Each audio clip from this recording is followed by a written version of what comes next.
मुंबईच्या पाणीपट्टीत कोणत्याही प्रकारची वाढ न करण्याचा निर्णय मुंबई महानगरपालिकेने घेतलाय। त्यामुळे अर्थातच मुंबईकरांना दिलासा मिळेल। ओएसिस फर्टिलिटीच्या तज्ञांनी आयव्हीएफ उपचार पद्धतीद्वारे 1 लाखांहून अधिक जोडप्यांना मातृत्व प्राप्तीचा आनंद दिला आहे। मोफत अपॉइंटमेंट बुक करण्यासाठी आजच संपर्क साधा। मुंबईला दररोज मोडकसागर, मध्य वैतरणा, अप्पर वैतरणा, भातसा, तानसा, विहार आणि तुळशी या 7 धरणांमधनं 3850 दशलक्ष लिटर्स पाणी पुरवठा होतो।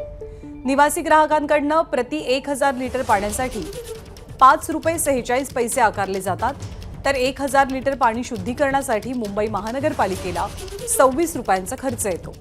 या खर्चाचा ताळमेळ बसावा यासाठी 2012 साली दरवर्षी पाणीपट्टीत 8% वाढ करता येईल अशी मंजुरी स्थायी समितीकडनं दिली गेली आहे। त्यामुळे वर्षभरात झालेल्या खर्चाच्या आधारे पाणीपट्टीमध्ये किती टक्के वाढ होईल ही सूचना पालिकेच्या ऑडिट विभागाकडनं करण्यात येते। त्यानंतर जलविभाग प्रस्ताव तयार करतं आणि आयुक्तांकडे मंजुरीसाठी पाठवतं। पण यंदाच्या वर्षी पाणीपट्टीत कोणत्याही पद्धतीची वाढ होणार नाहीये। एबीपी माझा, उघडा डोळे बघा नीट।